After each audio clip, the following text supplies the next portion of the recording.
अस्सलाम वालेकुम। I hope कि आप सब लोग ठीक होंगे। सर आकिब, आप यहाँ पे हैं अवेलेबल अभी?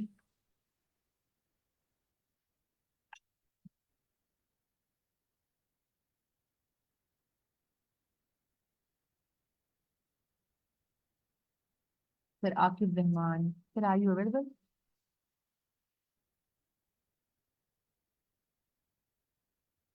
अच्छा, आप में से कोई भी जो, मैम अभी थोड़ी देर में ज्वाइन रखेंगे, कोई भी जो कल हमने डिस्कस किया था उसको कोई भी रिवाइज करवाना चाहे?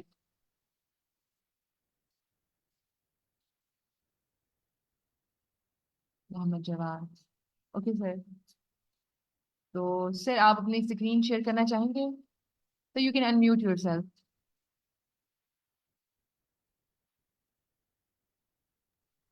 जी मैम, जी एक सलाम। मिनट। वालेकुम सलाम। अच्छा, so you can share your screen.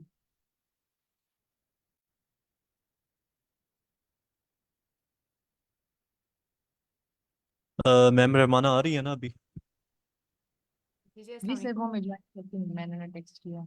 Okay okay. अस्सलाम वालेकुम everyone, can you hear me? Yes. वालेकुम अस्सलाम जी। Walaikum salam. Yes, you are audible.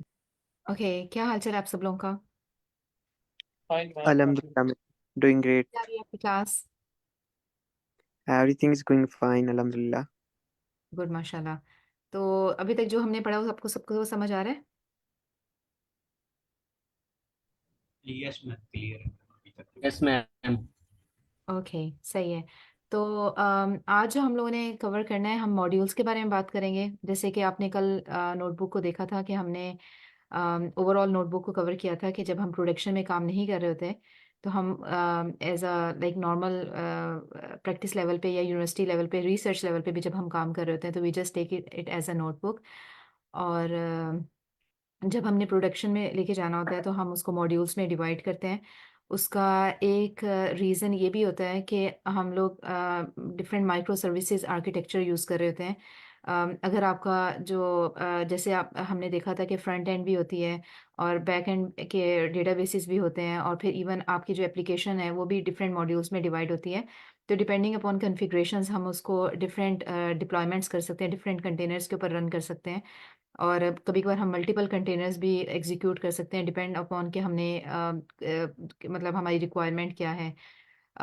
तो तो क्या शेयर करना है, सॉरी मैंने देखा नहीं। So classes are available on the okay. तो अब आज है जैसे कि मैंने बताया कि हम मॉड्यूल्स कवर करेंगे। पाइथन के जब हमने मॉड्यूल्स बनाने होते हैं तो एक हम हायरार्की फॉलो करते हैं नॉर्मली। और एक स्पेसिफिक स्ट्रक्चर है जो हमने लेके चलना होता है।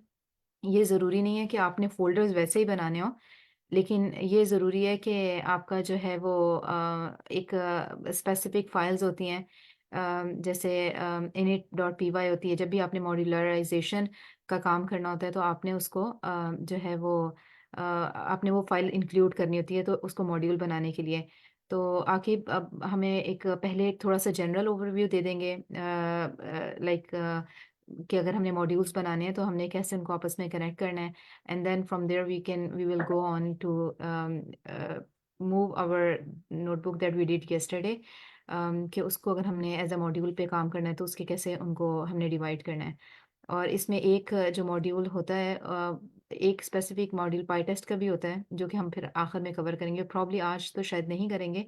लेकिन आप लोग कोशिश करिएगा कि जो हम मॉड्यूल्स पे काम करते हैं उसको अपनी तरफ इम्प्लीमेंट करके देखने की कोशिश करें। और आई एश्योर यू कि बहुत सारे मसले आएंगे। ठीक है, आपको एनवायरनमेंट वेरिएबल्स वगैरह सेट करने पड़ेंगे और आपको काफ़ी उसकी वजह से करना होगा, but this is learning, this is how you are going to learn. तो उसको जो है आप फिर उसको सॉर्ट आउट करना की कोशिश करिए। ज़्यादातर अगर हम पाइथन का एनवायरनमेंट वेरिएबल सेट कर लेते हैं, अगर तो आकिब ने बताया उसके तरीके से हो जाता है, नहीं तो फिर आप पाइथन के एनवायरनमेंट वेरिएबल्स को सेट कर लें। अपनी वैसे भी वर्चुअल एनवायरनमेंट पे काम करके भी काफ़ी दफ़ा मसला वगैरह हल हो जाता है। तो आकिब आप प्लीज़ कैरी ऑन करें यहाँ से। जी, मैं यहाँ पे एक पॉइंट ऐड करूंगा कि हमारे वो साथी जो सेशन में आके जोन आउट हो जाते हैं, जोन आउट को हम उर्दू में कह देते हैं कि फोकस लूज कर जाते हैं। या कुछ और करना शुरू कर देते हैं, तो आज के लेक्चर में वो जाग जाएं। This is a very very crucial lecture. ये जिंदगी में स्किल आपने एक ही दफा सीखनी है और सारी जिंदगी यूज करनी है डेली बेसिस। तो प्लीज वेक अप। और जिनको नहीं आएंगे मॉड्यूल तो हम स्लैक पे भी कर लेंगे, हम एक्स्ट्रा सेशन भी अरेंज कर सकते हैं उनके लिए। लेकिन ये चीजें आपको आनी चाहिए, ये अपने आप को बता दें कि ये चीज आज सीख के उठें।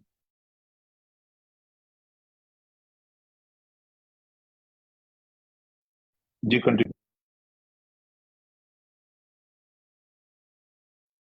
आकिब आप अपनी स्क्रीन शेयर कर लें और आप स्टार्ट करें यहाँ से। Okay okay okay. जैसा कि हमने कल के लेक्चर में पढ़ा था, इंट्रोडक्शन टू जुपिटर नोटबुक, और हम उस पे कोड किस तरह लिखते हैं नॉन कन्वेंशनल मेथड में। तो आज उसी को हम ज़रा देखेंगे। तो let me share my screen.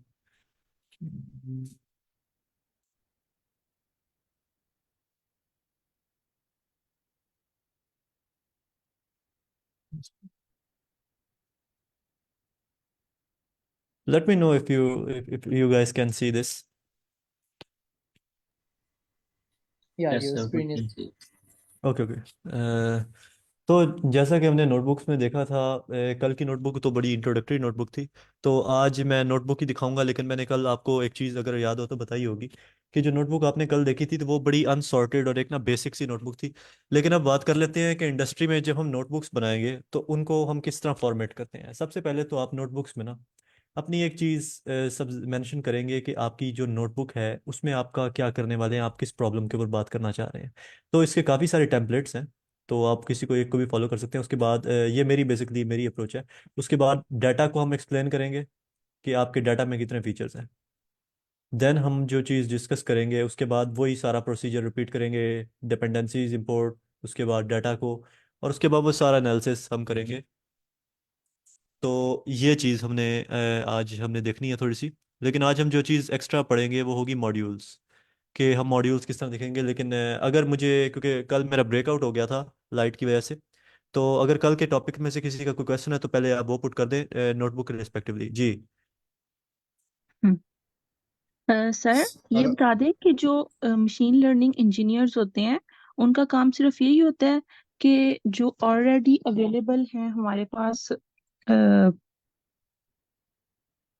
क्या उनको कहेंगे, मॉडल्स, model. उनको हमें यूज करना होता है या उनको बनाना भी होता है? देखें, आपका क्वेश्चन अगर तो ये है कि मशीन लर्निंग इंजीनियर जो करता क्या है, यही है ना क्वेश्चन? इज इट व्हाट जी यू जी आर ट्राइंग? ओके।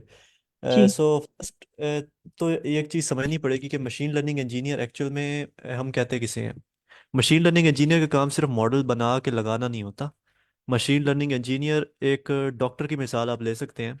उसे ना कि सिर्फ ये पता होता है कि दवाई बनती कैसे है, बल्कि उसे ये भी पता है कि अगर ये दवाई फेल हो जाए तो दूसरी क्यों मैंने लगानी है, और दूसरी मैंने क्यों रिकमेंड करनी है और किस बेस पे करनी है, और उसे ये भी पता होता है कि ये दवाई फेल हुई है तो क्यों हुई है।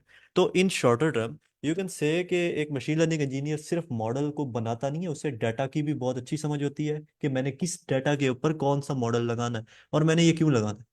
इसकी एक पूरी रीजनिंग होती है। अगर आप छोटे लेवल पर देखें तो आप इवन दो बीएस या एमएस लेवल पर या इवन पीएचडी लेवल्स पे भी मैंने देखा है कि उन्हें ये तो पता होता है कि उन्होंने बेसिकली क्या किया। लेकिन अगर वही चीज़ उन्हें कह दी जाए कि आप इसे मैथमेटिकली प्रूफ करें, ये जो आप बात कर रहे हैं इसको आपने आपने रिजल्ट्स आए तो आए कैसे, तो वो चीज़ समटाइम्स वो इतने अच्छे से प्रूफ नहीं कर सकते या वो उस चीज़ को क्लैरिफाई नहीं कर सकते। बिकॉज ज़रूरी नहीं है कि इतनी ज़्यादा डिटेल में आपको as a machine learning engineer ये चीज़ पता हो, लेकिन आपको कम अज़ कम भी इतना पता होना चाहिए कि आपने ये जो मॉडल लगाया है ना ये क्यों लगाया है। बिकॉज एक मशीन लर्निंग इंजीनियर डाटा को देख कर ये बता सकता है कि मैंने इसके ऊपर कौन सा मशीन लर्निंग मॉडल लगाना है। मोस्ट ऑफ द टाइम उसे पता चल जाता है, और समटाइम्स उसे डाटा को पहले रिफाइन करना होता है कुछ स्टेजेस में, ताकि वो उस डाटा इस शेप में आ जाए जिसको देख के कोई इंसाइट हम निकाल सकें। Is that your answer clear?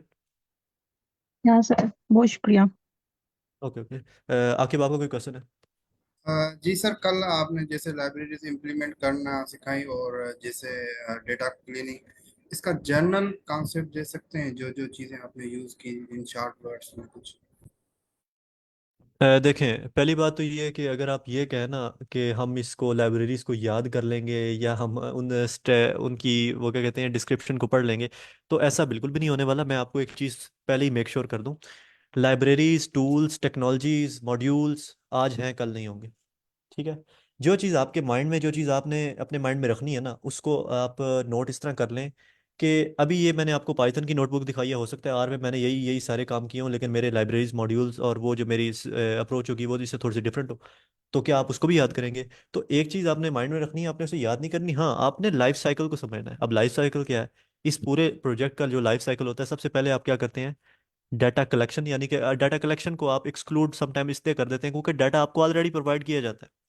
लेकिन इंडस्ट्री में आपको वो भी करना होता है, we are using ETL pipelines, और एक्सट्रैक्शन करनी होती है मल्टीपल डाटा सोर्सेज से एक सिंगल सोर्स में। ठीक है।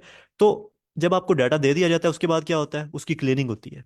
डाटा की क्लीनिंग के बाद आप क्या करते हैं? डाटा को एक्सप्लोरेटिव डाटा एनालिसिस उस पर करते हैं, जो यानी कि उसकी आप इनसाइट्स निकालते हैं उसके ऊपर। मल्टीपल इसके ईडीए की मल्टीपल स्टेजेस हैं। ठीक है। वो आपके डिपेंड करता है कि आप प्रोजेक्ट कौन सा कर रहे हैं। वो वेरियस फैक्टर होते हैं जिनकी बेस के ऊपर हम उसके सब जो स्टेप्स होते हैं हम उसको वहाँ पर इम्प्लीमेंट करते हैं। अब मिसाल के तौर पे एक्सप्लोरेटिव डाटा एनालिसिस की बात की जाए तो उसमें आप प्लॉट्स करते हैं, प्लॉट्स बनाते हैं। ये अगर मैं जेनेरिक और लेमैन के एक टर्म में आपको ये चीज़ बताऊं। दूसरी चीज़, उसके बाद जो आपकी एक्सप्लोरेटरी डाटा एनालिसिस के बाद जो थर्ड स्टेप आता है, वो आता है आपका डाटा प्री प्रोसेसिंग की स्टेज। ठीक है। उसके बाद जो डाटा प्री प्रोसेसिंग जब आप कर लेते हैं, तो डाटा प्री प्रोसेसिंग में आपको क्या करना होता है? डाटा को प्रिपेयर करना होता है, स्कैपेबल करना होता है कि अगर वो स्ट्रिंग में है या ऑब्जेक्ट है या उसमें टेक्स्ट है, आप उसे कन्वर्ट करें न्यूमेरिकल या वेक्टर्स की फॉर्म में, ताकि मशीन लर्निंग मॉडल को समझ आ जाए कि एक्चुअल में आपकी इनपुट जो है वो न्यूमेरिक या नंबर्स की फॉर्म में ही है। ऐसा नहीं है कि वो आप उसको स्ट्रिंग भी दे रहे हैं तो आपको स्ट्रिंग डायरेक्टली मॉडल को समझ लग जाएगी। उससे काफ़ी ज़्यादा आपको डाटा प्री प्रोसेसिंग स्टेजेस से गुजरना होता है। देन जाके अगली चीज़ आती है आपके उसमें आपके फीचर इंजीनियरिंग। लेकिन डाटा प्री प्रोसेसिंग से पहले और एक्सप्लोरेटिव डाटा एनालिसिस, इनमें काफ़ी सारी स्टेजेस हैं। अगर कोई यहाँ पर ये कह दे कि ये वाली स्टेज मिस है, ये वाली स्टेज मिस है, तो एक चीज़ मेक श्योर कर लें, वो सारी स्टेजेस ना, इसके अलावा जो भी होंगी, वो किसी ना किसी एक के अंडर लाई करेंगी। ठीक है। उसके बाद जब हमारे पास जो एक्सप्लोरेटिव डाटा एनालिसिस के बाद डाटा प्री प्रोसेसिंग है, और डाटा प्री प्रोसेसिंग के बाद हमारे पास फीचर इंजीनियरिंग है। और फीचर इंजीनियरिंग में हमने यही करना होता है, कौन सा फीचर रखना है, कौन सा नहीं रखना, उसकी भी एक पूरी स्टडी होती है कि आपने इस फीचर का कोरिलेशन क्या है, इसकी कैजुअलिटी क्या है। उसके अलावा जो हमारे पास कोरिलेशन के अलावा हमारे पास एक टर्म बोली जाती है कोवेरियंस। कोवेरियंस हमारा इसके साथ कितना है, हम वो सारे स्टैटिस्टिकल मीन्स को अंडरस्टैंड करते हैं। देन जाके हम उस चीज़ के ऊपर इतने कॉन्फिडेंट होते हैं कि हम इसको इस तरह अब करेंगे। ठीक है। जब हमारे पास फीचर इंजीनियरिंग भी कर ली, उसके बाद आता है मॉडल बिल्डिंग। मॉडल बिल्डिंग कह लें, मॉडल क्रिएशन कह लें, उसको मॉडल ट्रेनिंग पार्ट कह लें, कुछ भी कह सकते हैं। Different names can be possible for that stage. So उसमें आपने सिर्फ मॉडल को ट्रेन करना होता है, और मॉडल ट्रेनिंग के बाद आपने उसकी वैलिडेशन, मॉडल वैलिडेशन या मॉडल एवेल्यूएशन उसको कह सकते हैं, आपने वो करनी होती है। एवेल्यूएशन में आप क्या करते हैं? आप उसे वैलिडेट ही करते हैं। ठीक है ना। तो ये बेसिक जेनेरिक ये स्टेप्स होते हैं। ये कम ज़्यादा हो सकते हैं डिपेंडिंग प्रोजेक्ट टू प्रोजेक्ट। तो कुछ प्रोजेक्ट्स में हमें ये स्टेप्स इससे भी ज़्यादा एक्सीड कर जाते हैं। लेकिन कुछ प्रोजेक्ट्स में नॉर्मल जो जनरल इसका स्टैंडर्ड है, उसमें इन स्टेजेस के अलावा और कोई स्टेज होती नहीं है। Does that clear your answer? जी सर, थैंक यू सर। यही चीज़ मैं आपसे कंफर्म कर रहा था कि जो फाइनल प्रोजेक्ट के करने के पहले हमारे कौन सी स्टेजेस हैं। तो thank you sir. Okay okay, ये नेक्स्ट क्वेश्चन किसका है? अयाज?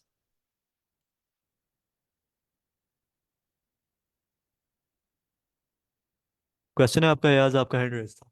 अच्छा। जी सर, अस्सलाम वालेकुम। आवाज़ आ रही है सर मेरी? जी आ रही है। सर मेरा सवाल कल के जो हमने चीज़ें कवर की थी उनमें से था। काफ़ी टर्म्स हमने यूज़ किए थे, उनमें से नॉर्मलाइजेशन और एक था ईडीए और ईटीएल। ये सर तीन टर्म्स हैं, इनको आप थोड़ा बहुत अगर मुझे इनका कॉन्सेप्ट देते हैं। If I am not wrong, correct me if I am wrong, कि आप ईडीए और ईटीएल की बात कर रहे हैं। जी सर। अच्छा, पहली बात एक्सप्लोरेटरी तो एक, डेटा जी एनालिसिस। जी, पहली बात तो ये ईटीएल का ताल्लुक ना हमारे डाटा साइंस के प्रोजेक्ट से नहीं होता। हाँ, वो क्या कहते हैं, डाटा साइंस से पहले जो डाटा इंजीनियरिंग की स्टडीज होती है ना, ईटीएल का काम वहाँ पर होता है। तो वो मैंने वैसे जनरल नाम लिया था उसका। उसका इस पर्टिकुलर प्रोजेक्ट के लाइफ साइकिल से ताल्लुक नहीं होता। देखें, ये एक चीज़ को मेक श्योर कर लें, ये मशीन लर्निंग का जो प्रोजेक्ट होता है जिसमें आप जिसकी वजह से एमएल ऑप्स पढ़ रहे हैं, उससे पहले ना मशीन लर्निंग वाले पूरे पार्ट और एमएल ऑप्स और एंड टू एंड उसके पूरे मशीन लर्निंग प्रोजेक्ट के लाइफ साइकिल से पहले की जो स्टेज होती है वो डाटा इंजीनियरिंग वाली होती है। उसमें आपने डाटा को बिल्ड करके उसकी पाइपलाइंस बिल्ड करनी होती है। और जब डाटा पाइपलाइंस बिल्ड हो जाती हैं आपकी, तो उन डाटा पाइपलाइंस की मदद से आप डाटा किसी सोर्स में जा रहा होता है। यानी कि एक्सट्रैक्ट हो रहा होता है किसी जगह से, ट्रांसफॉर्म होकर कहीं लोड हो रहा होता है। फिर उस लोडेड, वो कोई डाटाबेस हो सकती है, वो कोई क्लाउड हो सकता है, एपीआई हो सकती है, वहां से फिर आपके पास वो डाटा आता है। डाटा कलेक्शन की स्टेज वो पहली होती है जो आप में, जिसमें आप सिर्फ कलेक्ट करते हो उस ईटीएल के हुए हुए परफॉर्म्ड एक प्लेटफॉर्म के बाद, जो आपके पास जो उस सोर्स से, मतलब आपके पास डाटाबेस है, तो आपको किसी ने वो ऑलरेडी ईटीएल परफॉर्म हुआ हुआ लोड हुई हो चुकी है वो चीज़ उस डाटाबेस पे, तो आपको किसी ने एक्सेस दी है कि ये डाटाबेस है, इसके ऊपर आपने इस डाटा, ये डाटा आपने कलेक्ट करना है इस डाटाबेस से, ये एक्सेस है इसकी, और आपने आपने मशीन लर्निंग का प्रोजेक्ट इस पे बिल्ड करके हमें देना है। ठीक है, तो वो ईटीएल का ताल्लुक इस मशीन लर्निंग के लाइफ साइकिल में कहीं नहीं आता, वो इससे पहले है। ठीक है, वो इससे बिल्कुल पहले होता है, और वो डाटा इंजीनियरिंग की साइड पे चली जाती है बात। ठीक है, और दूसरी जो बात कर रहे हैं ना, एक्सप्लोरेटरी डाटा एनालिसिस, ये चीज़ मशीन लर्निंग की एक स्टेज होती है। ये आप कह सकते हैं डाटा क्लीनिंग के बाद हमारे पास क्या होता है, पहली डाटा कलेक्शन, उसके बाद डाटा क्लीनिंग, और डाटा क्लीनिंग के बाद हमारे पास होती है एक्सप्लोरेटरी डाटा एनालिसिस। अब इससे हम करते इसलिए हैं ताकि हमारे पास डाटा को हम अंडरस्टैंड कर सकें, डाटा का ट्रेंड किस तरह का है। ठीक है, उसमें हम विजुलाइज करते हैं डाटा को, स्टैटिस्टिकल अप्रोचेस अप्लाई करते हैं, हम चीज़ों के ट्रेंड्स को देखते हैं, उसकी डिस्ट्रीब्यूशन किस तरह की है, ये डिस्ट्रीब्यूशन है तो इसके ऊपर मैं कौन सा फार्मूला लगाऊंगा, कौन सा इस पे लग सकता है, आया कि ये जो मैं अप्रोच लगाना जा रहा हूँ ये इस पे अप्लाई एप्लीकेबल है भी या नहीं है। तो ये चीज़ें होती हैं एक्सप्लोरेटरी डाटा एनालिसिस। जी, क्वेश्चन का आंसर क्लियर हुआ आपके? जी सर, ऑलमोस्ट क्लियर हो गया, बस नॉर्मलाइजेशन वाली जो चीज़ हमने पढ़ी। अच्छा, नॉर्मलाइजेशन बेसिकली हम तब करते हैं जब आपके पास जो फीचर्स होते हैं ना, उनमें वैल्यूज़ एक दूसरे से बहुत ज़्यादा डिफरेंट और बहुत ज़्यादा बड़ी या छोटी होती हैं। ठीक है, उस स्टेट में आपका जो मॉडल होता है वो आपके पास बिल्कुल भी आपका मतलब सही काम नहीं करता, तो आपको बिल्कुल रॉन्ग प्रेडिक्शंस मिलती हैं। ठीक है, तो ये चीज़ जो है ना, डाटा नॉर्मलाइजेशन की स्टेज ये तब लगाते हैं जब आपने डाटा को नॉर्मलाइज करना हो, यानी कि एक एक स्टैंडर्ड में रखना हो। जी सर वहाँ, इसको मैं इसमें ऐड करूं ये चीज, अगर आप इजाजत दें तो। जी जी जी जी। देखें, मोस्टली चीजों की जिंदगी में उनके नंबर की इतनी इंपॉर्टेंस नहीं होती जितनी इंपॉर्टेंस होती है उनकी परसेंटेज की। मसलन एक चीज है जिसकी maximum value he let's suppose 10 है, और वो 10 से अगर 5 पे आती है तो 50% कम होगी। लेकिन एक चीज है जिसकी मैक्सिमम वैल्यू 10,000, अगर वो 5 कम हुई तो वो 999 बनी, उसमें कोई फर्क भी नहीं पड़ा। वो तो इतना छोटा सा डिफरेंस है। तो जिस तरह हम अपने एग्जाम्स वगैरह में परसेंटेज भी इसीलिए निकालते हैं कि वो हम नॉर्मलाइज कर रहे होते हैं 0 से 100 के दरमियान, कि वी डोंट केयर कि how many are the total marks and how many you got. हम ये टेक केयर करते हैं कि आपकी परसेंटेज कितनी आई है, उससे आइडिया हो जाता है। फॉर एग्जाम्पल, अगर किसी बंदे के नंबर आए हैं 1050, तो ये मार्क्स बहुत अच्छे हैं अगर ये आउट ऑफ 1100 है, लेकिन ये मार्क्स बहुत बुरे हैं अगर ये आउट ऑफ 2000 है। तो फिर हम परसेंटेज देखेंगे। तो percentage is the form of normalization. तो नॉर्मलाइजेशन नॉर्मली 0 to 100 के दौरान की जाती है, या 0 to 1 के दरमियान की जाती है, या इसी तरह क्या कहते हैं, मोस्टली यही होती है। I hope it answer your question, continue करेंगे। ओके, तो ये वाली हमारे पास जो स्टेजेस होती हैं ना, जो हमने कल स्टडी की थी, और वैसे इसमें उस नोटबुक में सारी चीज़ें नहीं भी थी, तो नोटबुक्स वगैरह में यही जो स्टेजेस मैंने आपको एक्सप्लेन किए हैं, इसी का हमारे पास टोटल हमने करना होता है। बस ये होता है कि कभी हम कोई स्टेज लिख भी देते हैं, कोई नहीं लिखते, तो हमारा टोटल लमसम यही होता है कि हमने इन स्टेजेस को इम्प्लीमेंट करके एक पूरा मशीन लर्निंग प्रोजेक्ट बनाना होता है। और 90% लोग एक जुपिटर का यूज़ करके इवन मॉडल बिल्डिंग तक वो यही काम कर रहे होते हैं। ठीक है, अब इसके बाद जो मॉड्यूल्स की बात है, आज हम पढ़ेंगे मॉड्यूल्स। आई होप कि आपका नोटबुक और इसके कल के लेक्चर के रिस्पेक्टिवली कोई क्वेश्चन नहीं है।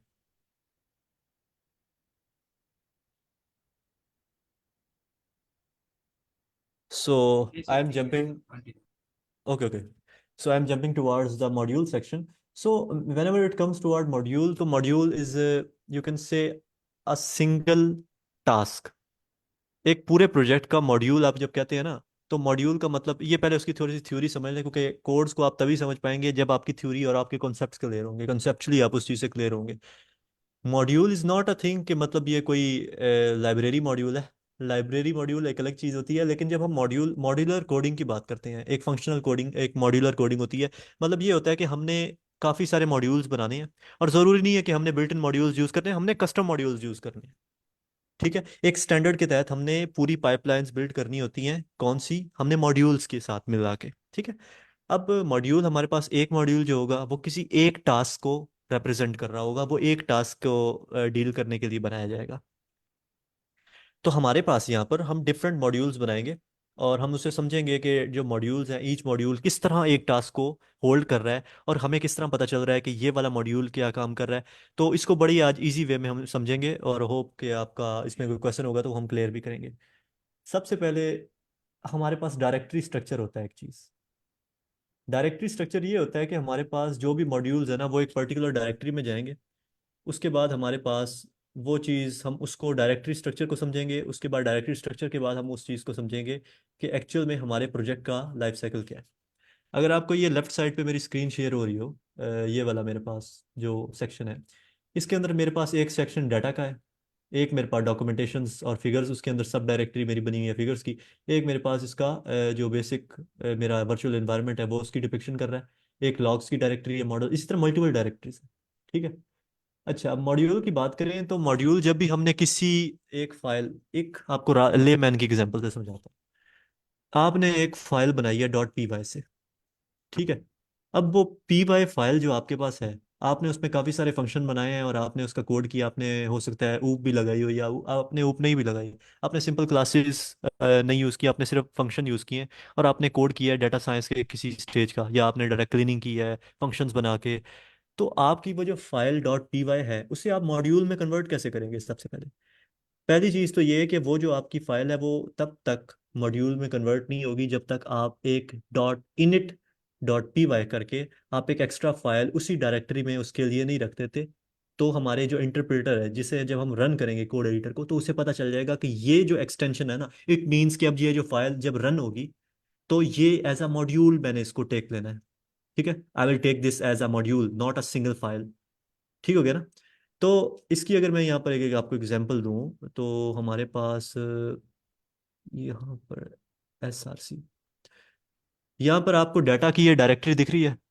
अब इस डाटा की डायरेक्टरी के अंदर ना हमारे पास कुछ मल्टीपल, एक फाइल फिलहाल है मेक डाटा सेट। ठीक है। अब ये डाटा सेट की सिंपल फाइल है। मेक डाटा सेट क्या कर रहा है? ये डाटा को मल्टीपल फाइल से फेच कर रहा है, यानी कि डाटा कलेक्शन कर रहा है और उसे कन्वर्ट करके हमारे पास इस फॉर्मेट में रिटर्न कर रहा है। यानी कि सिंपली उसको रीड कर रहा है और उसको रिटर्न कर रहा है। चार डिफरेंट फाइल्स जो रीड कर रहा है, उन्हीं फाइल्स को रीड करके हमारे पास डाटा फ्रेम की फॉर्म में उसको शो करवा रहा है। अच्छा, ये एक फंक्शन हो गया। और उसके बाद हमारा प्री प्रोसेस क्या कर रहा है? जो हमारे पास प्री प्रोसेस डाटा का फंक्शन है वो क्या कर रहा है? उन्हीं चार फंक्शंस को जो हमने, जो चार डाटा फ्रेम्स हैं, उनको वो एज अ इनपुट ले रहा है, जो कि ये एज अ आउटपुट दे रहा है। ठीक है। और उससे वो कन्वर्ट कर देगा किसमें? एक सिंगल डाटा फ्रेम में। इस कोड को अगर आप अभी समझ आपको नहीं भी आ रही तो इट्स ओके, सिर्फ आप कॉन्सेप्ट को समझें। अभी कोड के ऊपर ज़्यादा फोकस करेंगे तो हो सकता है कि आपको might be difficult for you right now. तो इसके ऊपर इतना फोकस नहीं करना कि ये कोड क्या कर रहा है, सिर्फ समझें कि फंक्शन का बेसिक पर्पस क्या हो रहा है। ठीक है। अच्छा, अब यहाँ पर जब ये इसको प्री प्रोसेस कर रहा है तो ये हमारे पास सिंगली उसको एक सिंगल डाटा फ्रेम में स्टोर कर रहा है। ठीक हो गया। उसके बाद जब ये उसको स्टोर कर रहा है तो यहाँ पर हमारे पास उसे एक पर्टिकुलर डायरेक्टरी में स्टोर भी कर रहा है। ठीक है। मल्टीपल फाइल्स को रीड किया, रीड करने के बाद उनको कन्वर्ट डाटा फ्रेम में करके उसके बाद उसको कंबाइन कर दिया एक सिंगल डाटा फ्रेम में, ताकि मेरे लिए आसानी हो। अब मैं मल्टीपल फाइल्स को बार बार ज्वाइन लेफ्ट राइट लगा रहा हूँ तो वो it might be difficult for me at that time, because that's not my main goal कि मैं उनके ऊपर लेफ्ट राइट ज्वाइन लगा रहा हूँ। जो मेरा मेन फोकस है मैं उस पर रहूंगा। तो मैंने उनको कंबाइन कर दिया किसमें? एक सिंगल डाटा सेट में। और ये चीज़ आपने अपने माइंड में रखनी है जब भी कभी आप as a machine learning engineer या डाटा साइंटिस्ट आप किसी भी कंपनी में जाते हैं, तो आपको कभी भी कोई ऐसे नहीं कहेगा कि जी ये CSV की एक फाइल है। हो सकता है कि यहाँ पर मैंने सिर्फ चार डाटा फाइल्स ली हैं, वहाँ पर हो सकता है एक आपको लिंक दिया जाए API का, दूसरा आपको लिंक दिया जाए। जी जी मैम। नहीं नहीं, आप अपनी बात कंटिन्यू कर रहे हैं, फिर मैं थोड़ा सा अंदर एक चिप इन करना चाहूंगी। Okay okay. तो यहाँ पर हमारे पास सिंगल हमने उस मॉड्यूल को कन्वर्ट करके हमने इस डायरेक्टरी में प्रोसेस डाटा पाथ की डायरेक्टरी में सेव कर दिया। अब ये प्रोसेस डाटा पाथ की डायरेक्टरी कहाँ पर है? ये जो ऊपर डाटा की डायरेक्टरी मेन डायरेक्टरी है, इसमें चार डिफरेंट टाइप्स ऑफ डाटा की मैंने टाइप्स डिफाइन किए हैं। पहला तो रॉ डाटा होगा, जिसके अंदर वो चार डाटा फाइल्स जहाँ से रीड हो रही हैं, मतलब बिल्कुल रॉ। उसके बाद प्रोसेस डाटा में जो हम प्रोसेस करके डालेंगे, इंटरमीडिएट डाटा में कि जो हमारी प्रोसेसिंग इंटरमीडिएट स्टेज तक जाएगी, अगर जाती है तो यहाँ पर हम उसको स्टोर करेंगे। और एक्सटर्नल डाटा की डायरेक्टरी इसलिए है कि अगर आपका डाटा कहीं से आ रहा है, आपका AWS से या क्लाउड से या API से आप उसे कन्वर्ट करके सेव करना चाह रहे हैं अपने किसी डायरेक्टरी में, तो ये उसके लिए है। ये डायरेक्टरी स्ट्रक्चर वेरी कर सकता है पर्सन टू पर्सन। बेसिकली ये मेरी प्रेफरेंस है कि मैं अपना जो भी ML का प्रोजेक्ट करता हूँ मैं इस डायरेक्टरी वे में, इस डायरेक्टरी स्ट्रक्चर को फॉलो करता हूँ। तो it might be variable for person to person और एरिया टू एरिया, मतलब जहाँ भी आप काम कर रहे हैं। ठीक है। अच्छा, ये अब आपका ये एक फाइल है। अब मैं जब इसको रन करता हूँ, let me show how I am going. एक सेकेंड। जी जी। हम इससे जाने से पहले ना आई वुड वांट कि इनको थोड़ा सा डायरेक्टरी का इजी वर्ड्स में समझा दें, बजाय डायरेक्टली इस चीज़ को देखने के लिए, क्योंकि उनको थोड़ा सा कॉन्सेप्ट का अंडरस्टैंडिंग थोड़ी सी ज़रूरी है। तो अगर आप मुझे थोड़ा सा टाइम दें, मैं इनको थोड़ा सा और एक्सप्लेन कर दूँ कि डायरेक्टरी स्ट्रक्चर को हमने किस तरीके से करना होता है, क्योंकि यहाँ पे अगर एज अ लेमैन किसी को नहीं पता तो वो कन्फ्यूज़ हो जाएगा डायरेक्टरी स्ट्रक्चर को देख के। तो मैं आप मुझे देते हैं थोड़ा सा time? Okay okay, sure sure sure. ठीक है, मैं स्क्रीन शेयर करती हूँ। ठीक है, थोड़ा सा जस्ट 5 मिनट्स, ताकि आपको थोड़ा सा समझ आ जाए कि वहाँ पे हो क्या रहा है, बिहाइंड द सीन हमने काम किस तरीके से करना होता है। ठीक है, तो जैसे फॉर एग्जांपल हम यहाँ पे आते हैं, एक थोड़ा सा मैं आपको ड्रॉ करके दिखाती हूँ कि हमारा किस तरीके से काम करना होता है हम लोगों ने। अच्छा, सबसे पहले आपका क्या होगा कि आपका एक मेन फोल्डर होगा। ठीक है, सॉरी, आपका एक मेन फोल्डर होगा। 1 सेकेंड। ओके, आपका एक मेन फोल्डर होगा। ठीक है, जिसको जैसे फॉर एग्जांपल आप कहते हैं कि जो भी उन्होंने नाम दिया, आपके मॉडल का जो भी, लाइक आपका प्रोजेक्ट का जो भी नाम होगा। ठीक है, तो आप इसको कर देंगे कि इसका, जैसे फॉर एग्जांपल मैं इसको नाम दे देती हूँ कि टेस्ट क्लासिफिकेशन। ठीक है, ये हमारा टेस्ट अंडरस्कोर क्लासिफिकेशन का एक फोल्डर होगा। ठीक है, ये एक मेरे हायरार्की के अंदर एक मेन फोल्डर है। सही है, इस फोल्डर के अंदर जब भी हमने जैसे रिपोजिटरी बनानी है तो हम फोल्डर लेवल के ऊपर इसकी रिपोजिटरी बनाएंगे।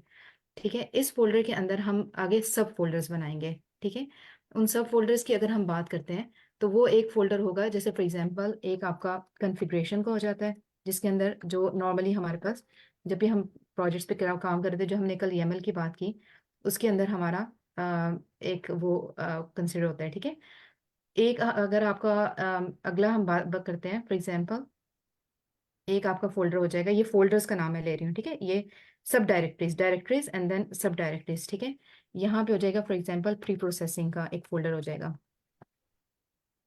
ठीक है, एक प्री प्रोसेसिंग का फोल्डर हो जाएगा आपका।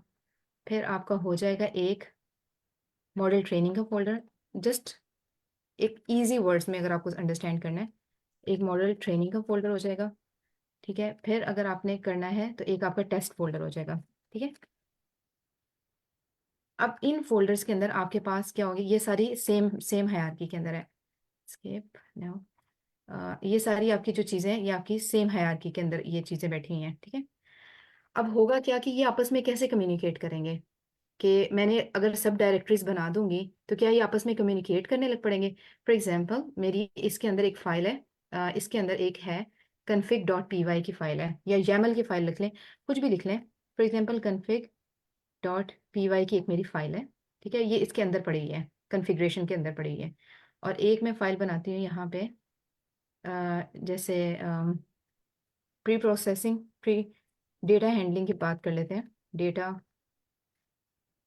हैंडलिंग .py फाइल है। ठीक है, अब मेरी ये दो फाइल्स पड़ी हैं। अब अगर मैंने डेटा हैंडलिंग में कन्फिग का कोई कोड लेना है जो मैंने कन्फिग्रेशन फाइल के अंदर सेट किया हुआ है, तो मैं क्या करूँगी, तरीका क्या है, मॉड्यूल्स का मतलब क्या है, कि हम कैसे क्या कर क्या रहे हैं, जस्ट वी आर मेकिंग सब फोल्डर्स विद इन सब फोल्डर्स? नहीं। सबसे पहली बात है, आपको याद है जो हम नॉर्मली हम जब मॉड्यूल्स की बात कर रहे होते हैं तो हम इंपोर्ट कमांड्स कर रहे होते हैं, यूज़ कर रहे होते हैं। ठीक है, हम इंपोर्ट्स बना रहे होते हैं। वो इंपोर्ट्स कैसे कर रहे होते हैं, वो इंपोर्ट्स तब करते हैं जब हमारे पास जो वो मॉड्यूल्स के फॉर्म में डेटा होता है। ठीक है, या आपका प्रोजेक्ट मॉड्यूल्स के फॉर्म में डिवाइड होता है। अब अगर हमने ये सब फोल्डर्स बना दिए हैं तो क्या ये हम पाइथन के अंदर, क्या हम अब इनको एक्सेस कर सकते हैं इजीली? लाइक डेटा हैंडलिंग के अंदर मैं करूँगी कि इंपोर्ट config.py, तो क्या ये मेरा डेटा यहाँ से इजीली आ जाएगा? तो ऐसा नहीं होता। ठीक है, सबसे पहले आपको एक जो सबसे इम्पॉर्टेंट चीज़ है किसी भी प्रोजेक्ट को मॉड्यूल्स के अंदर कन्वर्ट करने के लिए, वो है init.py, जो हमेशा प्रेजेंट होनी चाहिए। तब वो फोल्डर्स या वो मॉड्यूल्स आपके मॉड्यूल्स कंसिडर किए जाते हैं। ठीक है, तो वो जो आपकी init.py फाइल है वो यहाँ पे भी होनी चाहिए, init.py फाइल यहाँ पे भी होनी चाहिए। ठीक है, और ये स्केप स्केप ओके एनी हाउ, ये जो init py है, ठीक है, ये यहाँ पे भी होनी चाहिए, ये आपकी आई वाली फाइल यहाँ पे भी होनी चाहिए, ये आपकी फाइल यहाँ पे भी जो भी आपकी py की फाइल्स होंगी यहाँ पे भी init.py होनी चाहिए। टेस्ट फोल्डर में भी अगर आपकी फाइल्स हैं आपस में ये लिंक कर रहे हैं, और जो मेन डायरेक्टरी है उसके अंदर भी आपकी init होनी चाहिए। ठीक है, तो जो init.py ये सबसे क्रूशियल चीज़ है। इसके अंदर हमने लिखा कुछ, हम लिख सकते हैं, हम डिफरेंट कन्फिग्रेशंस इसमें डाल सकते हैं, या इसमें हम डिफरेंट इंफॉर्मेशन दे सकते हैं, लेकिन अगर आप कुछ भी नहीं देते, जस्ट एक init.py का होना ज़रूरी है, तब आप इनको आपस में लिंक कर सकते हैं। फिर फॉर एग्जांपल अगर हमने यहाँ पे अब जैसे कन्फिग, फॉर एग्जांपल कन्फिग के अंदर वैसे तो कन्फिग्रेशंस हैं, लेकिन फॉर एग्जांपल हमारे पास एक फंक्शन है f1, क्योंकि ये एक पाइथन की फाइल होगी ना। ठीक है, ये एक सिंपल पाइथन की फाइल होगी। ठीक है, इसमें होगा क्या, आपने डिफरेंट ब्लॉक्स डेफ करके आपने डिफरेंट मेथड लिखे होंगे। ठीक है, फॉर एग्जांपल एक डेफ करके आपने f1 का फंक्शन लिखा हुआ है। ठीक है, डेफ करके आपने f2 का फंक्शन लिखा हुआ है। ठीक है, और ये आपकी config.py की बात हो रही है, सही है, आई मीन जैसा भी लिखा जा रहा है, तो खैर एनी हो, config.py की फाइल की बात हो रही है। ठीक है, अब इस config डॉट फाइल के अंदर f1.py है, f2.py है। अब फॉर एग्जांपल मैं रूट डायरेक्टरी में बैठी हूँ, यहाँ पे मैं एक है model.py मेन डायरेक्टरी, लाइक इसके अंदर इन इन इन ये लाइक config, ये आप समझ जिसके आगे मैं 1 लिख रही ना वो सेम उसके ऊपर है, हायरार्की पे है, ये भी 1 के ऊपर है, प्री प्रोसेसिंग भी 1 के ऊपर है, मॉडल भी 1 के ऊपर है, टेस्ट भी 1 पे है, like I mean I want to say कि ये सारे सेम उसके ऊपर है। ठीक है, अब इसी सेम लेवल के ऊपर, सेम हायरार्की के ऊपर, अब आपकी एक फाइल है, फॉर एग्जांपल main.py कर लें या model.py फाइल का नाम रख लें। ठीक है, model.py एक फाइल है आपकी। ठीक है, अब इस फाइल के अंदर फॉर एग्जांपल मुझे f1 को यूज करना है। ये जो f1 है, f1 का है कॉन्फ़िगरेशन का फोल्डर है, मॉड्यूल है, उसके अंदर config.py है। ठीक है, उस config.py के अंदर f1 का फंक्शन है। ठीक है, अब मैंने इसको यूज करना है model.py की फाइल के अंदर, मैं कैसे यूज करूंगी, और ये जो है ये सेम डायरेक्टरी के अंदर बैठी हुई है। ठीक है, सेम इसका लेवल है, मैं क्या करूंगी, इंपोर्ट, तो सबसे पहले मैं मॉडल के अंदर क्या करूंगी, मैं इंपोर्ट करूंगी, जैसे हम लाइब्रेरीज को इंपोर्ट करते हैं ना, सेम हम इसी तरीके से यहाँ पे अपने मॉड्यूल्स को भी इंपोर्ट करते हैं। अब इंपोर्ट, model.py जो है ये कहाँ पर है? जी मॉडल सेम हायरार्की के ऊपर, जो कन्फिग है, प्री प्रोसेसिंग के फोल्डर्स बने हुए थे ना, ये सेम हायरार्की है। ठीक है, इसी हायरार्की के ऊपर लाइक टेस्ट क्लासिफिकेशन के अंदर है, लेकिन किसी फोल्डर में नहीं पड़ी हुई है। समझ आ गई, आई समझ के नहीं? ठीक है, हाँ, ये लेवल सेम नहीं बना मुझसे, आई मीन लेकिन कहने का मकसद ये कि ये सेम लेवल है। ठीक है, कॉन्फ़िगरेशन एक डायरेक्टरी है, ये सब फोल्डर है, प्री प्रोसेसिंग एक डायरेक्टरी है, ये सब फोल्डर है, मॉडल ट्रेनिंग भी एक सब फोल्डर है, टेस्ट फोल्डर भी एक सब फोल्डर है, ये सारे टेस्ट क्लासिफिकेशन के अंदर सेम हायरार्की के ऊपर पड़े हैं। एंड फॉर एग्जाम्पल, और ये आपकी जो model.py ये किसी भी डायरेक्टरी में नहीं पड़ी, फॉर एग्जाम्पल। जी आके इनके कहने का मतलब यही है, मैम के कहने का मतलब ये है कि ना एक आपके पास फोल्डर है, उसके अंदर 5 फोल्डर बने हुए हैं, लेट्स सपोज। ठीक 4, है, 1 2 3 4, या 4 कह लें या 5 कह लें, इस और एग्जाम्पल में। इस तरह ये इसका एग्जैक्टली डायरेक्टरी स्ट्रक्चर है। और डायरेक्टरी का मतलब फोल्डर है, अगर कोई इससे कंफ्यूज हो रहा है तो काइंडली। ठीक है, सही है, अब आपके अंदर 4 डायरेक्टरीज बनी है यहाँ पे, और एक फाइल जो उसी लेवल पे, लाइक उन फोल्डर्स के लेवल पे है, like test classification main folder है, उसके अंदर जस्ट एक फाइल भी पड़ी है। ये तो फोल्डर्स पड़े हुए हैं ना, ये एक फाइल भी पड़ी पड़ी है। जो सारे फोल्डर्स हैं हम उनको, चूंकि उनके अंदर init.py है, हम उनको मॉड्यूल्स कहेंगे। ठीक है, और ये फाइल ने अब एक्सेस करना है कोई फंक्शन जो कि config.py में है। config.py किस में है, कॉन्फ़िगरेशन के मॉड्यूल में है, और इसके अंदर फंक्शन है 2, f1 और f2 डेफ करके लिखे हुए हैं, जैसे हम डिफाइन नहीं करते उसके अंदर फंक्शंस, कोई कोई जो है ना वो रॉकेट साइंस नहीं आपने इन फंक्शंस के अंदर डाली, जस्ट एक प्लेन फंक्शंस डिफाइन किए हुए हैं। ठीक है, एक डेफ करके आपने कुछ लिखा हुआ है, एक डेफ करके कुछ लिखा हुआ है, लाइक 2 फंक्शंस डिफाइन किए हुए हैं। अब अगर model.py में मैंने इस फंक्शन को एक्सेस करना है तो मैं क्या करूंगी? ठीक है, मैं सबसे पहले करूंगी कि अब 2 तरीके हैं।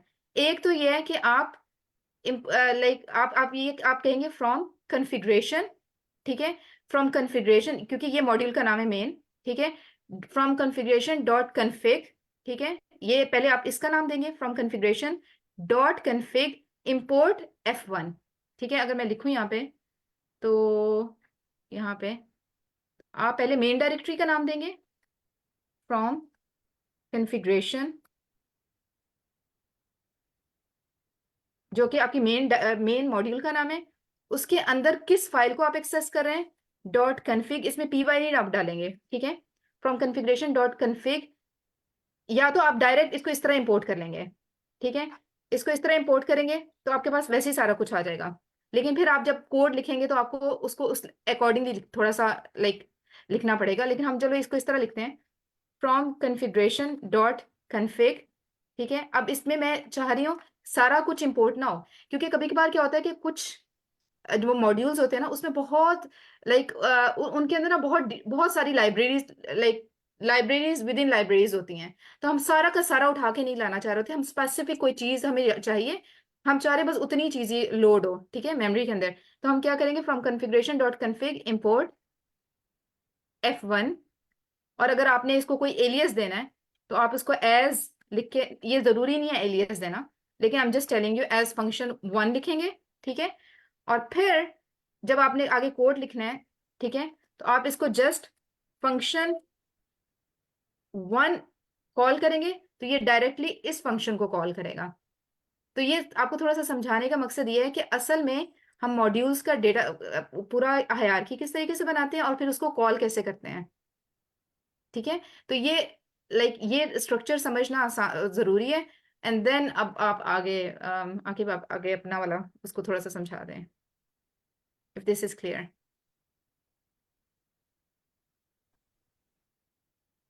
इसमें किसी का क्वेश्चन है कोई? जितना हाँ, आपका सर है मैं कोई इसमें क्वेश्चन थोड़ा है सा ऐड क्या? करना चाहूँगा कि जी जी जिस तरह हम अगर, क्योंकि वेब डेवलपमेंट से आई थिंक सब फेमिलियर होंगे, क्योंकि वो कॉलेज लेवल के ऊपर यूनिवर्सिटी लेवल में सिखा देते हैं, तो मेनली उसके अंदर जो हम वेब डेवलपमेंट में रिएक्ट का फ्रेमवर्क कर रहे होते हैं ना, तो जो उसकी हम कंपोनेंट्स क्रिएट कर रहे होते हैं, एक्चुअली उसकी हिरार्की सारी की सारी हम देख इसी तरह रहे होते हैं कि फॉर एग्जांपल हमारा मेन पेज है, मेन पेज के अंदर हमारे पास मल्टीपल डिफरेंट डिविजन्स हैं, लाइक हेडर है, फुटर है, उसका बॉडी पार्ट है, उसका नैब बार है, मल्टीपल हमारे पास वो मतलब कंपोनेंट्स हैं। देन मेन कंपोनेंट के अंदर मजीद सब कंपोनेंट्स हो सकते हैं, सेम एज इट इज हम यहाँ पे भी उसी तरह करके काम करेंगे कि मेनली हमारे पास जो सी कॉन्फ़िगरेशन का फोल्डर है वो हमारा मेन कंपोनेंट आ रहा है, उसके अंदर मजीद हमारे पास config डॉट पाई की फाइल है और init डॉट पाई की फाइल है। अगर हमारे पास उससे ऊपर जो सा हमारे पास सेकंड सब फोल्डर है प्री प्रोसेसिंग का, उसके अंदर हमारे पास अगेन डेटा फैन डॉट पाई और init की पाई है, init डॉट पाई फाइल है, जो कि हमारे पास हमारा मेनली कोड को रन करने के लिए ही यूज होगी। जस्ट हमारा कोड मैनेजेबल होता जा रहा है, क्योंकि अब हमें पता होगा कि कौन सा कोड हमारा किस फाइल में जाके पड़ा होगा, इस तरह करके। जी किसी और का कोई क्वेश्चन? सर ये मेन में भी इनिट की फाइल बनाना जरूरी होता है मतलब, और हर एक डायरेक्टरी में इनिट की फाइल बनाना जरूरी है सर? मेरी बात सुने, इनिट की फाइल कब बनाते हैं? जब आपने किसी फाइल को एज अ मॉड्यूल यूज कर, यानी कि आपने उस फाइल में जो जो कोड लिखे हैं, आपने उसको जब यूज़ करना है ना एज आ, मतलब अब अपनी दूसरी फाइल पे मैंने उस तीसरी चौथी फाइल जो मैंने पहले बनाई है मैंने उनको एज अ फंक्शन कॉल करना है, लाइक उन्हें एज अ मैंने मॉड्यूल के तौर पे मैंने यूज़ करना है। मैंने ये कहना है कि उस फाइल में मैंने ये फंक्शन बनाया था इस क्लास के अंदर, तो मैं उससे यूज़ करना चाहता हूँ उस सिचुएशन में, सिर्फ मैं इनिट को उसकी डायरेक्टरी में लिखूंगा ताकि वो एज अ मॉड्यूल मेरे पास काम करे। Got it? Sure sir, thank you.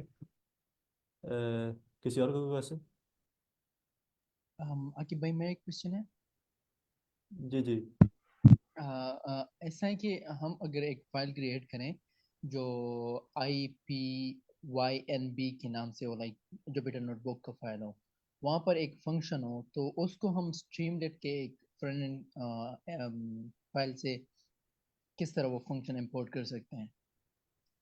आप ये कह रहे हैं कि आप नोट दूसरी फाइल पे किस तरह कर सकते हैं, या जुपिटर के अंदर आप स्ट्रीमजेट का फंक्शन कैसे कॉल कर सकते हैं? नहीं, जुपिटर नोटबुक में हमारा एक फंक्शन है जो कि हम्म, एपीआई से डाटा कर रहा है, ओके लाइक तो उसको हमने ना हमारा एक ऐप है जो कि स्ट्रीमलेट में बना हुआ है, तो वो किस तरह से उस फंक्शन को कॉल करे जो कि डाटा फेच कर रहा है हमारे मॉडल से। देखिए, पहली बात तो ये आपने एक चीज़ को समझना है, जो अब यह मॉड्यूल्स का कॉन्सेप्ट है, उसके अंदर आप जुपिटर तो नहीं बनाते। मॉड्यूल का मतलब ये है कि आपने उसको मल्टीपल फाइल्स में स्प्लिट कर देना है। वरना जुपिटर पे तो आप एक ही जुपिटर के ऊपर सारा ऊपर से नीचे तक हर चीज़ लिखते हैं। ठीक है, कोई पूछने वाला नहीं है। ठीक है, लेकिन यहाँ पर ऐसा होता नहीं है। हम जुपिटर को एज अ मॉड्यूल यूज़ नहीं करते। जुपिटर तो एक्सपेरिमेंट पर्पस के लिए most of the time use करते हैं, ताकि या हमने शॉर्ट डेमोज देने हो या अपनी प्रॉब्लम स्टेटमेंट को थोड़ा सा डिस्क्रिप्शन के साथ डिफाइन करना हो उन यूज़ केसेस में, या विजुअलाइजेशंस को ज़रा डिफाइन या प्लॉट करके दिखाना है, तो तब हम most of the time use करते हैं किस चीज़ को, अपने जो आपकी है जुपिटर को। लेकिन जब आपने मॉड्यूल्स बनाने हैं ना, लाइक अभी आप जो स्ट्रीमलेट की आप बात कर रहे हैं, मैं इस सेक्शन के एंड पे मैं ये भी बताऊंगा कि आपने वो अगर आप स्ट्रीमलेट फ्लास्क फास्ट एपीआई या जेंगो में आप कोई चीज़ इस तरह आपने उसका फ्रंट एंड उसमें बनाया और आप उसके अंदर फेच कर रहे हैं कोई फंक्शन, तो आप इसमें वो कर सकते हैं और कैसे कर सकते हैं, लेकिन उसका ताल्लुक फिर आप जुपिटर यूज़ नहीं करेंगे। ठीक है, फयाज, आपका कोई क्वेश्चन क्लियर हुआ? हाँ, क्लियर हुआ, thank you so much. Okay okay, let's get back to the modules. एक मिनट में ज़रा शेयर कर लूँ। विजिबल स्क्रीन हो रही है? जी sir, yes please yes continue. Sir. Okay okay. तो यहाँ पर हमने यही किया था। अगर इस मॉड्यूल की आपको जो बेसिक्स थी, मेरे ख्याल है मैम ने भी वो अच्छे से समझा दी कि ये इस इनिट फाइल का इस डायरेक्टरी में क्या मतलब है। ये डाटा की मेरे पास फोल्डर है और इसके अंदर ये जो इनिट है ना, बेसिकली ये एम्प्टी पड़ा है। अभी के लिए ये एम्प्टी है। आप इसे चाहे फिल कर सकते हैं जैसे मैम ने कहा, लेकिन अभी मैंने इसे फिल नहीं किया, लेकिन स्टिल ये काम कर रहा है। मैं जब इस मेक डाटा सेट को रन करूंगा तो मुझे पता चल जाएगा कि मेरे पास ये मेरा मॉड्यूल एज अ मॉड्यूल हुआ है, वर्क कर रहा है। फिर मैं इसे इंपोर्ट कर सकता हूँ। इसमें जो लोड डाटा का जो फंक्शन है, मैं इसे कॉल कर सकता हूँ किस तरह, from data import from data dot make data set import load data. तो इस तरह करके मैं उसे इंपोर्ट भी कर सकता हूँ। तो आगे जो हमारे पास जो मज़ीद जो इसका लाइफ साइकिल है, हम उसको स्टडी करते हैं जहाँ से हमने अपनी नोटबुक वाली बात ख़त्म की थी। सबसे पहली स्टेज आपकी थी डाटा कलेक्शन, अगर आपको याद हो। तो डाटा कलेक्शन में आप क्या करते हैं, डाटा को डायरेक्टरी से करते एक्सेस हैं। जी जी, किसी सर, ये जो आपने बोला ना, तो ये तो ये विद इन डायरेक्टरी है ना। अगर हम आउटसाइड डायरेक्टरी करना चाहते हैं, ठीक है, तो फिर उसी डायरेक्टरी का नाम डालकर इंपोर्ट करेंगे। जी, अब जिस तरह ये देखें, अब ये फॉर लॉगर की जो एग्जांपल ये लॉ ये लॉगर की जो फाइल है, ये इस वक्त इस डायरेक्टरी में, एक तो हमारे पास ये भी डायरेक्टरी पड़ी है। ठीक है, अब हमने क्या किया, ये इनसाइड डायरेक्टरी है, हम इसको भी यूज़ कर सकते हैं, लेकिन हम किसी और डायरेक्टरी में फ़र्ज़ करें अगर यहाँ पर है, तो हम इसको यहाँ पर, अगर कोई हमारे पास दूसरी डायरेक्टरी से है, तो हम उसको, अगर मॉड्यूल हमने बनाया हुआ है, तो हम उसको उसकी फ्रॉम उसकी जो डायरेक्टरी नेम है उसका एज अ कन्फिग्रेशन जिस तरह मैम ने बताया था, वो डॉट करके उसकी फाइल नेम और उसके बाद उसमें से इम्पोर्ट हम वो चीज़ कर सकते हैं। ठीक है, और सर, उसी डायरेक्टरी में इनिट फाइल का होना लाजमी है, तभी इंपोर्ट जिस कर सकते हैं। इस डायरेक्टरी से आपने इंपोर्ट करना है ना, मिसाल के तौर पे यहाँ पर इस जगह ये फाइल जहाँ पड़ी है वहाँ इनेट नहीं है, एक मिनट के लिए एक्सपोज करना है इसे आप। ठीक है, लेकिन जिस चीज को आप इंपोर्ट करना चाह रहे हैं वहां पर इनेट फाइल अगर है तभी वो इंपोर्ट यहाँ पर होगी, अदरवाइज वो इंपोर्ट नहीं होगी। आपके पास चाहे इधर इनेट फाइल आपने आपने इसको मॉड्यूल बनाया है या नहीं बनाया, लेकिन आप जिसको इंपोर्ट कर रहे हैं उसका मॉड्यूल होना बहुत जरूरी है। ठीक है, okay sir, got it, thank you. Sir, इसका आप एक एग्जांपल दिखा सकते हो, लाइक ताकि क्लियर हो जाए। किस चीज का एग्जाम्पल बता प्रयास? हाँ, ये कि मतलब एक फंक्शन हमने लिया वो जैसे लोड डाटा है, ये किसी और में हम कॉल करें, लाइक ये इनट फाइल भी मौजूद है ना, तो किसी और फोल्डर में जाके उसके सब फोल्डर में हम इसको कॉल करें, तो इसी तरह से अगर पॉसिबल हो तो। इसको हम डिटेल में ना, ये जो आपका सेक्शन है ना, ये मॉड्यूल्स को कॉल करने वाला, इसमें अभी हमने डिटेल में इसको तसल्ली से पढ़ना है, तो इसमें अभी आप रश आउट ना करें, ये मैं सजेस्ट करूंगा। बिकॉज अभी जो चीज़ आपको समझाना मकसद है वो है मॉड्यूल्स का कॉन्सेप्ट, और हम मॉड्यूल्स को ऑलराइट। बनाते क्यों, दैट्स इट। तो Okay, rather got then it. कि मैं एक ही दिन में हर चीज़ को रश आउट करूंगा, तो हो सकता है क्वाइट पॉसिबल कि उसमें से आधे कॉन्सेप्ट आपको समझ आ जाए, आधे कॉन्सेप्ट जो इंपॉर्टेंट हो सकता है वो किसी से स्किप हो जाए।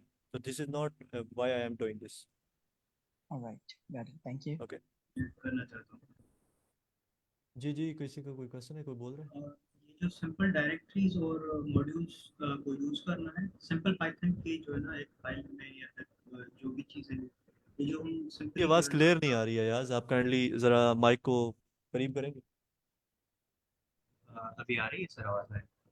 जी अब आ रही, पहले से बेहतर है। सर मैं इसके लिए जो है ना ये सिंपल जो एग्जांपल्स या फिर कैसे इनको कॉल करते हैं डायरेक्टरीज को या इंपोर्ट करते हैं, इसके लिए मेरे पास एक शॉर्ट जो है ना सिंपल वीडियो पड़ी हुई है, मैं उसकी लिंक शेयर कर दूंगा सबके साथ, वो उसको देख सकते हैं वहाँ पर कि कैसे यूज़ कर सकते हैं पाइथन के फाइल्स को। ठीक है, बेहतर है, ये आप उसके ग्रुप में स्लैक में शेयर कर दीजिएगा टैग करके आज की क्लास में, तो उसमें आगे लिख भी दीजिएगा टाइटल। ठीक है, तो ओके सब सर, वो थैंक काइंडली उसको सब देख लेंगे, या इधर चैट में भी शेयर कर दें और उधर भी शेयर कर दीजिएगा, ताकि अगर किसी से ये मिस होता है तो आप उधर से भी देख सकते हैं। ठीक है। अच्छा, अब हम बात कर रहे थे, अब जो हम चीज़ अभी हमने मॉड्यूल्स को समझाया कि मॉड्यूल्स होते क्या हैं और इनका मकसद क्या है। अब हम ये देखेंगे कि मॉड्यूल्स तो ठीक है क्या होते हैं, ये भी हमने समझ लिया। अब ये भी समझ लिया इनको बनाते कैसे हैं और कॉल कैसे करते हैं, वो हम लेटर ऑन देखेंगे। लेकिन इनको हमने जो जुपिटर में जो स्टेजेस डिस्कस की, data cleaning, loading, all that kind of steps which we have already discussed, how we are going to make that in a modular form। तो सिंपली हम उसको स्टेजेस में स्प्लिट कर देते हैं। सबसे पहली जो स्टेज मेरे पास आती है ना, वो आती है रीडिंग डाटा। ठीक है, रीडिंग डाटा में हमने कुछ भी नहीं करना, सिंपल डाटा को रीड करना है। अभी के लिए इतना समझे, बाकी फंक्शन में क्या हो रहा है, ये कैसे हो रहा है, ये चीज़ हम लेटर ऑन डिस्कस कर सकते हैं। रीडिंग के बाद हमने हमने यहाँ पर, अब मैंने प्री प्रोसेसिंग की है क्योंकि मैंने रीडिंग के अंदर ही क्लीनिंग का स्टेज मर्ज कर दिया है। तो जो डाटा कलेक्शन, डाटा क्लीनिंग का जो काम था, वो मैंने स्टेज 1 में दोनों को कंप्लीट कर दिया है। ठीक है, उसके बाद हमारे पास आती है विजुअलाइजेशन, यानी कि एक्सप्लोरेटरी डाटा एनालिसिस। तो इसमें सिंपली मैंने कुछ भी नहीं किया, सिर्फ वो जो प्लॉट्स है ना विजुअलाइजेशन, उसके मैंने फंक्शंस बना दिए हैं। ठीक है, तो since that was a pretty computationally costing module, क्योंकि इसको हम आप मॉड्यूल में ना ही किया करें, बिकॉज इसके मोस्ट ऑफ द टाइम जो इंडस्ट्री में लोग करते हैं वो इसके डैशबोर्ड बना देते हैं इस स्टेज में, रादर देन कि वो इस स्टेज को इंक्लूड करें। लेकिन मैंने ये फिर भी इसलिए इंक्लूड की थी ताकि एक अंडरस्टैंडिंग रहे पूरे लाइफ साइकिल में कि कौन कौन सी स्टेज है। उसके बाद हमने हमारे पास जो प्री प्रोसेसिंग होती है, हम वो प्री प्रोसेसिंग यहाँ पर करते हैं ताकि हमारे पास जो नल वैल्यूज़ हैं वो रिमूव कर सकें, हमारे पास कैटेगरिकल को हैंडल कर सकें, हमारे पास अननेम्ड कॉलम्स हैं उनको डील कर सकें। तो ये सारी जो चीज़ें हमारे पास होती है ना, ये हमारे प्री प्रोसेसिंग स्टेज में आती हैं, ताकि हम डाटा को हम इस तरह प्रोसेस कर सकें कि वो कैपेबल हो मॉडल की स्टेज तक जाने की। तो इसके बाद हमारे पास जो स्टेज आती है वो फीचर इंजीनियरिंग की है, ये स्टेज 4 के नाम से इसको लिखा हुआ है। अब यहाँ पर हमने क्या करना है, हमने फीचर्स को लेना है और उनके ऊपर जो एनालिसिस होगा उसकी बेस के ऊपर हमने उनको कंबाइन करके हमने अपने एक्स वाई, हमने जो उसका डिपेंडेंट और इंडिपेंडेंट वेरिएबल है, यानी कि जिस पे हमने ट्रेन करना है और जो चीज़ हमने ट्रेन करवानी है, हम उन दोनों फीचर्स के ऊपर डाटा की जो स्प्लिट है उसको एनालाइज करेंगे और हम उसके कॉलम्स डिफाइन कर देंगे कि एक्स में हमारे पास ये होंगे और वाई में ये होंगे। उसके बाद जो अगली स्टेज हमारे पास होती है वो ये होती है कि जो हमने एक्स वाई में जो किया है, एक्स में जो हमने डिपेंडेंट वेरिएबल्स जो हमारे पास हैं, इंडिपेंडेंट वेरिएबल सॉरी, और जो वाई में हमारे पास डिपेंडेंट है, तो हमने उसको स्प्लिट करना है किस रेशो से, हम उसको 70-30 की रेशो से करते हैं, 80-20 की रेशो से करते हैं। तो उस मेथड को हम कहते हैं मशीन लर्निंग में ट्रेन टेस्ट स्प्लिट। आप कोई और मेथड भी यूज़ कर सकते हैं लाइक के फोल्ड वैलिडेशन मेथड, और भी काफ़ी मेथड्स हैं जो इसके अल्टरनेटिव हैं, लेकिन मोस्ट ऑफ द टाइम ये ज़्यादा यूज़ किया जाता है because this is efficient method और ये एक्सटेंडेड है। इसके अंदर आपको काफ़ी सारी चीज़ें मिल जाती हैं, लाइक आप टेस्ट साइज जो है वो आप कंट्रोल कर सकते हैं, टेस्ट इनपुट के आपने 20% टेस्ट डाटा रखना है, 30% रखना है, कितने परसेंट रखना है। तो ये चीज़ बहुत ज़्यादा ईजी हो जाती है रादर देन के फोल्ड, वो एक उसको अंडरस्टैंड करना थोड़ा सा कॉम्प्लिकेटेड है इसके कंपेरेटिवली। तो ये इसके अंदर कुछ भी नहीं हो रहा, ये सिर्फ उसको X train, Y train, X test और वाई टेस्ट में कन्वर्ट करके उसे डायरेक्टरी में, आउटपुट डायरेक्टरी में उसे सेव करना है। उसके बाद हमारे पास आ जाती है जब हम सर अपना ये डाटा सीएसवी क्या चीज है? किधर, सीएसवी क्या चीज? ये डाटा की देखें, अब यहाँ पर हम कर क्या रहे हैं, ये हमने जो एक्स ट्रेन वाई ट्रेन में ये जो हमने कन्वर्ट किया है, अब इसको कन्वर्ट करने के बाद मैं सिंपली उस चीज़ को स्टोर करवा रहा हूँ अपनी आउटपुट डायरेक्टरी में।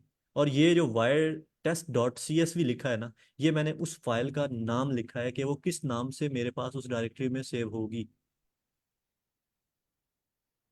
Did that clear your answer? ये CSV टाइप ऑफ एक्सटेंशन किस टाइप फाइल के फाइल कौन C C S excel V file file, है या? आप C S V file format पूछ रहे हैं कि ये कौन सा होता है? Yes sir. Okay, CSV file format को अगर मैं लेमैन की एग्जांपल में बताऊं तो ये कुछ भी नहीं होता, ये होता है हमारे पास एक्सेल की फॉर्मेट। ये उसका एक सिमिलर उसकी तरह का ही होता है। आप इसको जब ओपन करेंगे ना अपने सिस्टम में, तो ये एक्सेल की फाइल खुल जाएगी आपके सामने। ठीक है, क्लियर है। ओके। ये मैंने समझाने के लिए कहा है। वैसे ये कॉमा सेपरेटेड फाइल होती है, तो वो हो सकता है जब आप ऑटोमेटिकली जब आप इसे ओपन करते हैं तो वो एक्सेल इसको एक्सेल एस के फॉर्मेट में कन्वर्ट करके ओपन कर देता है। कुछ सिस्टम्स में ये ऑटोमेटिक होता है, अगर आपके पास नए वर्जन है एक्सेल के और माइक्रोसॉफ्ट ऑफिस के, तो ये उसमें फंक्शनलिटी ऑलरेडी होती है। ओके, उसके बाद जो मॉडल ट्रेनिंग हमारे पास मॉड्यूल है, इसके अंदर हम सिंपली क्या कर रहे हैं, हम अपने मॉडल को ट्रेन कर रहे हैं, उसको फाइन ट्यून कर रहे हैं, और वो जो हमारे पास मॉडल सेव हो रहा है हम उसको सेव करवा रहे हैं। उसके बाद हमारे पास मॉडल एवेल्यूएशन है। एवेल्यूएशन स्टेज के अंदर हम क्या कर रहे हैं, हम मॉडल को एवेल्यूएट कर रहे हैं on the base of KPIs, के हम उसकी की परफॉर्मेंस इंडिकेटर देख रहे हैं कि उसकी एक्यूरेसी कैसी है, उसकी प्रिसीजन रिकॉल क्या, हमारे पास वो क्या स्कोर दे रही है। ठीक है, ये स्टेजेस जो अभी आपने देखी, ये वो सारे स्टेप्स हैं, ऑलमोस्ट ऑलमोस्ट ये वो सारे स्टेप्स हैं जो एक नोटबुक में हम करते हैं। बस फर्क इतना है कि अब ये जो मेरे पास पूरी मैंने पाइपलाइन की फॉर्म में बनाई है ना, स्टेज 1 से स्टेज 7, और स्टेज आगे आप लेते जाएं स्टेज 8 9, उसमें आप मजीद चीज़ें भी ऐड कर सकते हैं, या इनको भी डिटेल करके आप और भी मल्टीपल स्टेजेस बना सकते हैं। अब इसका फ़ायदा क्या है, क्वेश्चन ये आता है। इसका ये फ़ायदा है कि आप इस पे ऑर्केस्ट्रेशन करके आप इसको इस तरह सीक्वेंस एक स्क्रिप्ट लिख सकते हैं कि जिसमें हो क्या, स्टेज 1 पहले रन हो, फिर स्टेज 2 रन हो, फिर 3 4 5 6 7, इस तरह ये रन करें। और उसके बाद जब ये सारी रन हो जाए तो हमारे पास ऐप जो है ऑटोमेटिकली रन हो जाए। ठीक है, सर एक तो बेसिक सा आज क्वेश्चन है कि जिस तरह मशीन लर्निंग के डिफरेंट फ्रेमवर्क्स हैं, जिस तरह के रास है या टेंसर फ्लो है या पाई टॉर्च है, तो ये भी हम कौन सा कर रहे हैं? बेसिकली यहाँ पर हम sklearn और pandas का यूज़ कर रहे हैं। अच्छा, परफेक्ट, थैंक यू। और जो pandas का हम इसलिए यूज़ कर रहे हैं, जो डाटा फ्रेम्स को जहाँ पर भी हमें रीड करना है और उनके ऊपर हमने प्री प्रोसेसिंग या एक्सप्लोरेटरी डाटा एनालिसिस, वो हम जो भी हमारे स्टेप्स हैं ना, वो pandas की मदद से हमारे इजीली हो जाते हैं। बेसिकली अगर विजुअलाइजेशन की बात करें तो वहाँ हम और भी यूज़ करते हैं, लेकिन अभी के लिए हम वही यूज़ करें क्योंकि उसको ज़्यादा कम्प्लेक्सिटी हम कर नहीं करना चाह नहीं रहे। और जो मशीन लर्निंग पार्ट है, फाइन ट्यूनिंग से लेकर उसकी मॉडल बिल्डिंग, एवेल्यूएशन और वैलिडेशन की, इसमें हम sklearn यूज़ करें क्योंकि वो काफ़ी लाइट वेट होता है। ओके, तो यहाँ तक मॉड्यूल्स क्यों हम बनाते हैं, मॉड्यूल्स किस तरह बनते हैं, ये मॉड्यूल्स है क्या चीज़, इसमें किसी का कोई क्वेश्चन? सर आपने ये सारे मॉड्यूल्स एक फोल्डर में रखे हुए हैं जिसका नाम है SRC, सोर्स फोल्डर है जो नेम से जाहिर हो रहा है, तो इससे यानी कि हम सारे मॉड्यूल्स को किसी और फोल्डर में भी रख के ऐसे ही इम्प्लीमेंटेशन कर सकते हैं? बेसिकली ये जो प्रोजेक्ट है, मैंने इनिशियली इससे पहले एक दो प्रोजेक्ट्स मैंने बनाए थे, तो उस वक्त मेरा डायरेक्टरी स्ट्रक्चर ये बिल्कुल भी नहीं था। उस वक्त मेरे पास जो SRC था ना, उसके अंदर मेरे पास सिर्फ 7 से 8 टोटल के मॉड्यूल थे। लेकिन मेरे पास 2 4 एक्स्ट्रा डायरेक्टरीज थी जिनके अंदर मैंने और मॉड्यूल बनाए थे। मिसाल के तौर पे यहाँ यूटिल्स का जो डायरेक्टरी आप देख रहे हैं ना, इसमें मैंने वो सारे कोड किए हुए थे। ये यूटिल्स की फाइल अभी एम्प्टी आपको शो हो रही होगी। और मैं इसमें लाइक एज यू कैन से, अगर मैं आपको करके दिखा देता हूँ, from utils import utils dot function कुछ, क्योंकि उसमें मैंने लिखा नहीं कुछ। ठीक है, तो ये इस तरह करके मैं उसे इंपोर्ट कर सकता हूँ। अगर मैंने उसमें कुछ लिखा होता तो ये मेरे फाइल इस तरह काम करती। ठीक है, लेकिन मैंने डायरेक्टरी स्ट्रक्चर को मॉडिफाई इसलिए किया था क्योंकि एज अ बिगनर, अगर आपने वो चीज़ें इतनी ज़्यादा पहले यूज़ नहीं की, तो आप उसको मल्टीपल डायरेक्टरीज में आपके लिए कॉम्प्लिकेटेड हो सकता है। ठीक है, आसान भी हो सकता है, डिपेंड करता है ये choice to person to person के, उसकी क्या चॉइस है, वो किसको प्रेफर करता है, वो डायरेक्टरी स्ट्रक्चर एक में रखना चाहता है, मल्टीपल में रखना चाहता है, या वो क्या करना चाहता है। सर नहीं, आप बेसिक बिगिनर से बताएं कि जैसे आपने ये सोर्स फाइल्स में आपने जो स्टेजेस वाले फोल्डर्स या मॉड्यूल्स रखे हैं, ये बेस्ट वे है या हम किसी और जगह रख लें, या किसी बनाए ही ना, एक में ही सारा वर्क कर दें। तो बेस्ट वे ये, वैसे सेपरेट सेपरेट मुझे सही सही से लगा है, क्योंकि इजीली समझ भी आ रहा है कि हमने कौन सा स्टेप पहले परफॉर्म किया है, फिर क्या किया है। अच्छा, इसमें और उसके इसमें अलावा ये है कि अभी हम पहले दिन मॉड्यूल बनाना सीख रहे हैं, तो भी जैसे सर कर रहे हैं वैसे ही करें। फिर जब आप कुछ अर्से बाद इसमें कंफर्टेबल हो जाएंगे, फिर आप डिफरेंट फोल्डर हायरार्की ट्राई कर सकते हैं। जी जी, ठीक है सर, ओके। इसकी अपना जवाब, इसको करने की जो रीज़न है ना, जो आपने पूछा, ये स्टेज 1 स्टेज 2, ये मेरे पर्टिकुलरली इसे मैंने मॉडिफाई किया। आपको इसको होप्स हो कि अगर आप लोग इसमें इंटरेस्टेड हैं तो मैं एक सेशन इसका एक्स्ट्रा इसका दे सकता हूँ कि ये डायरेक्टरी स्ट्रक्चर एक्चुअल में है क्या, और कितनी किस्म के डायरेक्टरी स्ट्रक्चर होते हैं जो इंडस्ट्री में यूज़ होते हैं। ठीक है। उस डायरेक्टरी स्ट्रक्चर में हर जो उसका स्टैंडर्ड जो डिफरेंट मेथड है ना, हमारे पास हर जी सर, वी जो would love to hear that. आप प्लीज इस पे सेशन रख लें या हाँ, वर्कशॉप रख लें। Why not, why not.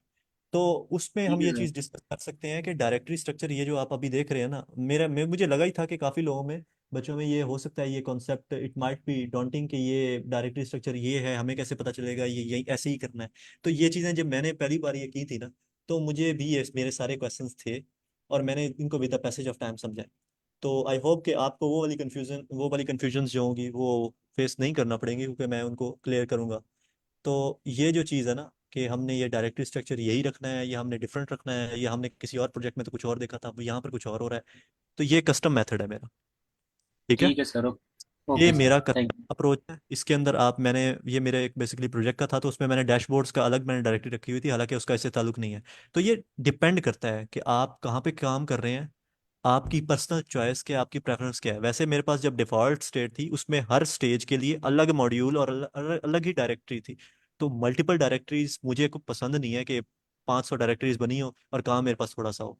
तो मैंने उन चीज़ों सर। को एक एक्सक्लूड। और बात सर, एक और बात, क्या ये जैसे आपकी ये सारी की सारी डायरेक्टरीज बनी हुई हैं, ये हमें बिल्ट इन नहीं मिलेगी या हमें खुद कस्टम से बनानी पड़ेंगी? बेसिकली हमारे पास ये जो डायरेक्टरी स्ट्रक्चर होता है ना, जब हमने कोई प्रोजेक्ट बनाना है ना, तो हम ये खुद डिफाइन करते हैं कि मेरा प्रोजेक्ट क्या है, सबसे पहली चीज़। जब हमें पता चल गया कि मेरा प्रोजेक्ट किस नौइयत का है, फिर हम ये चीज़ खुद डिफाइन करते हैं। लेकिन ज़रूरी नहीं है कि आप ये डिफाइन करें, हमें इंडस्ट्री में काफ़ी ज़्यादा सहूलत है। हमारे पास एक स्टैंडर्ड टेम्पलेट्स भी आजकल आई हुई हैं, आप वो भी यूज़ कर सकते हैं, क्योंकि मैंने जब ये चीज़ नई नहीं सीखी थी, उस टाइम ये चीज़ कस्टम बनाते थे। हर बंदे का अपना डायरेक्टरी स्ट्रक्चर होता था। अगर एम एल ऑप्स का प्रोजेक्ट है तो वो उसका एक डिफरेंट डायरेक्टरी स्ट्रक्चर है। और अगर वो आपका क्या कहते हैं, दूसरा किसी क्या कहते हैं, आपका ज़्यादा वर्क फ्लो 0 या वर्क फ्लो 1 के आप टीयर पे उसको काम कर रहे हैं, जो कि ज़्यादा एडवांस एम एल ऑप्स के जो बहुत ज़्यादा एडवांस आपके वो वर्क फ्लोज होते हैं, या डायरेक्टरी स्ट्रक्चर जिन्हें आप कह लें अपनी ज़बान में, तो उनमें वो डिफरेंट होता है। तो ये वेरी करता है कि कौन सा प्रोजेक्ट है। वैसे आपका जो क्वेश्चन है ना, हाँ, हमें ये बने बनाए मिल भी जाते हैं, आप उनको देख के ये डायरेक्टरी स्ट्रक्चर खुद भी क्रिएट कर सकते हैं। जी। ओके सर, ठीक है सर, थैंक यू। और का कोई क्वेश्चन इसमें? सर ये आप जिप फाइल में शेयर कर सकते हैं? क्या चीज़? सर ये जो आपने मॉड्यूल सारे ये बनाए हैं प्रोजेक्ट, आप अगर विजुअल स्टूडियो का शेयर कर दें तो। जी, ये शेयर आपसे हो जाएंगे। मैं कोशिश करूंगा कि मैं बिल्कुल ये आपसे शेयर ना करूं जिसमें जो बिल्कुल कोड लाइन बाय लाइन लिखा हुआ है। मैं सिर्फ आपसे ये स्ट्रक्चर शेयर करूंगा, और मैं मैम से भी कह दूंगा कि वो आपसे ये वाली चीज़ें शेयर कर देंगी, लेकिन इजी वे में। उसमें आपको मॉड्यूल्स के कॉन्सेप्ट समझ आ जाएंगे, उसमें सिंगल एक एक फंक्शन लगा होगा और सिंपल एक चीज़ प्रिंट हो रही होगी। Once you have a good understanding of how modules are working, then you are good to go. फिर आप उसको मज़ीद कम्प्लेक्स से कम्प्लेक्स करते जाएंगे। और अगर फिर भी किसी का कोई क्वेश्चन होता है उस स्टेज में, कि आपको बेसिक चीज़ों में आपने आपने उसको एडिट करने में आपको कोई इशू आ रहा है, तो यू कैन आस्क कि आपको क्या इशू आ रहा है, तो हम उसको सॉर्ट आउट कर लेंगे। ओके। ओके हाँ, मेरा एक क्वेश्चन है कि ये जो मॉड्यूलराइजेशन का जो स्टेप है, ये हम किसी मशीन लर्निंग प्रोजेक्ट के स्टार्ट में से ही मतलब इसे प्लान आउट करते हैं, या हम मॉडल ट्रेनिंग करते हैं, डेटा प्रोसेसिंग करते हैं, सब कुछ करते हैं, फिर किसी स्टेप पे जाके उस प्रोजेक्ट को मॉड्यूलराइज कर देते हैं? तो इस चीज़ को हम कब टैकल करते हैं? यानी कि आप ये कह रहे हैं कि आप मॉड्यूलराइजेशन का यूज़ कब करते हैं? यस, किस स्टेज पे करते हैं? फॉर एग्जांपल कोई टीम ऐसी हो कि वो उनका काम बिखरा हुआ हो, फाइल्स में उन्होंने मॉडल भी ट्रेन कर लिया, उनका मॉडल भी चल रहा हो, काम भी हो रहा हो, डेटा भी उनका प्रोसेस हो फाइल्स के अंदर, लेकिन उनका काम मॉड्यूलराइज नहीं है। तो क्या ऐसे भी करते हैं लोग कि काम करने के बाद उसे मॉडलाइज करते हैं, या शुरू जो से दुनिया में, ही इसी? इसका मैं आंसर दे देता हूँ आपको। जो दुनिया में यस, मोस्टली प्रोजेक्ट होते हैं वो पहले आप प्रोडक्ट बनाते हैं, उसके बाद कोड को रिफैक्टर किया जाता है। एग्जैक्टली।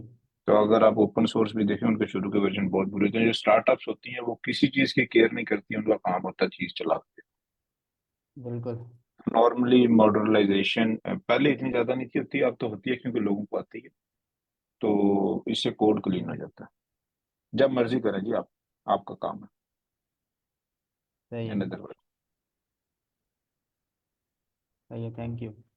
ये सिर्फ इसलिए हम करते हैं कि ना सर आकिब इसको कोई आर्टिकल आप प्लीज कोई रेफर कर देंगे स्लैक में, ताकि हम थोड़ा स्टडी कर लें ये। अच्छा इसमें इसका मैं आंसर दे देता हूँ। मैं एक्चुअली इसकी तरफ आ रहा था कि ये जो आज आपने क्लास ली है, कैसे दुनिया को बताएं कि हमने ये क्लास ली और हमें बड़ा फायदा हो। गैस, हिंट दें, कुछ टिप्स दें। सर इसके बारे में कंटेंट लिख के शेयर करें।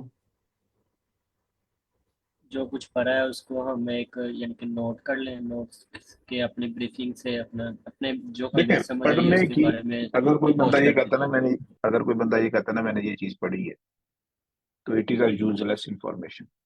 सर नोटबुक बना के।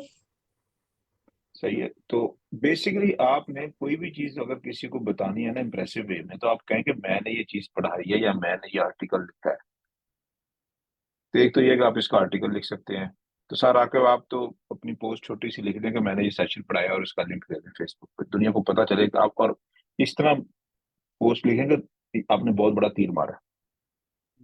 ओके सर, क्योंकि आप गॉट इट। ये सक्सेस उतनी बड़ी है जितनी आप शो करेंगे कि आपने 70 स्टूडेंट्स को ऑनलाइन क्लास में उनकी नेटिव लैंग्वेज में ये चीज समझाई है कि मॉड्यूल कैसे बनाते हैं। राइट। तो गॉट इट जो सर। बाकी लोग हैं, ट्राई टू राइट पोस्ट और आर्टिकल ऑन इट। और अगर किसी के पास और एनर्जी है तो try to have a workshop on it. तो अब आर्टिकल जो लिखेंगे आप उसमें ये करेंगे, आप कोई भी अपने डोमेन ले लें और उस डोमेन के लिहाज से आप छोटा सा मॉड्यूल बनाएं। जो केमिस्ट्री वाले हैं वो केमिस्ट्री को चीज पकड़े, उसकी बनाएं। जब वो आर्टिकल लिखने तो वो सारी केमिस्ट्री से रिलेटेड बात कर रहे हो, जैसे लगेगा ये केमिस्ट्री का प्रॉब्लम सॉल्व किया गया। जो बायोलॉजी वाले हैं वो उसका काम करें, फिजिक्स वाले अपना काम करें, अपनी डोमेन से रेलिवेंट कोई चीज करें। तो ये जो आर्टिकल है ये 6 महीने बाद जब आप पीएचडी की एप्लीकेशन लिख रहे होंगे तो it will be super helpful for the professor to review कि आप लिखते कैसे हैं, बात कैसे करते हैं, सोचते कैसे हैं।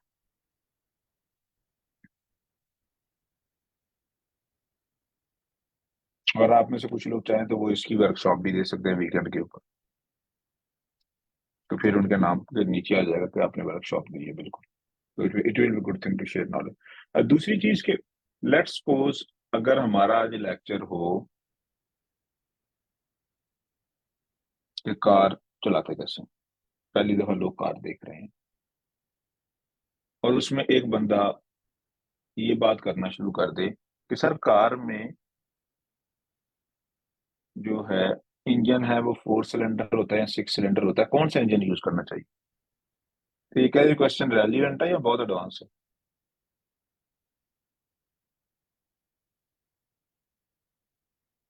एडवांस है। ये क्वेश्चन वेस्ट ऑफ टाइम है। तो इसी तरह जब सर आज पढ़ा रहे हैं कि भाई हम नया मॉड्यूल बनाना सीख रहे हैं, तो प्लीज एडवांस क्वेश्चन ना किया करें। And Aqib this is a feedback for you also, अगर कोई एडवांस क्वेश्चन करता है तो उन्हें पार्क करें एंड की, उन्हें कहें कि मैं इन्हें एंड पे एड्रेस कर दूंगा। Okay sir. सही है। दूसरी चीज कि आपके पास जो भी क्वेश्चन आता है उसे नोट डाउन करते जाएं। नोट डाउन करें, बाद में गूगल में सर्च करें और उसका आंसर ढूंढें। नहीं समझ आता स्लैक पे पूछें या अगले दिन क्लास शुरू होने से पहले पूछ लें। क्योंकि इतनी बड़ी क्लास है कि अगर आप में से 5 लोग भी इंटरप्ट करेंगे तो पहली तो बात है प्रेजेंटर का फ्लो टूट जाता है। जिस स्टाइल से उसने पढ़ाना था उसका ऑब्वियसली फ्लो इम्पैक्ट होता है। और दूसरी बात यह है कि ऑब्वियसली कुछ लोग होते हैं जो बिल्कुल बिगिनर होते हैं, कुछ लोग होते हैं एडवांस होते हैं। तो दोनों को सब्र करना चाहिए और किसी पॉइंट पे जाकर क्वेश्चन पूछना चाहिए। ठीक है। मसलन मुझे CSV नजर आया, मुझे नहीं पता क्या चीज़ है। तो एक तरीका ये भी हो सकता है, मैं खुद गूगल कर लूँ व्हाट इज CSV फॉर्मेट। तो सबसे पहले ये है कि आपको लोगों को ये वेट करना चाहिए कि मुझे जब ये पूरे का पूरा सोर्स कोड मिल जाएगा, मैं इसे लोकली चलाऊंगा, फिर मैं हर चीज़ को खोल के भी देख सकता हूँ इसके अंदर क्या है। फिर जो चीज़ें समझ नहीं आएगी वो मैं अगले दिन पूछ लूंगा। तो this is feedback for every one of us, कि जब भी कोई बंदा चीज पढ़ा रहा होता है तो जरूरी नहीं है कि वो चीज ऑप्टिमाइज हो हमारे लिए। कई दफा वो चीज हमारे लिए बहुत सिंपल होती है और कई दफा हमारे लिए वो एडवांस होती है, ऊपर से गुजर रही है। And it is perfectly fine. हमें लगता है टाइम जाया हो रहा है, लेकिन टाइम ही जाया हो रहा था, ब्रेन हमारा जो है अपने न्यूरल नेटवर्क्स को ऑप्टिमाइज कर रहा होता है उस चीज के लिहाज से। किसी और भी कोई फीडबैक या क्वेश्चन? जी सर, मैं कुछ कहना चाहूँगा सर। जी, अभी मेरा ख्याल है हम लाइव स्ट्रीमिंग बंद कर सकते हैं, तो क्योंकि हम अपनी डिस्कशन कर रहे हैं।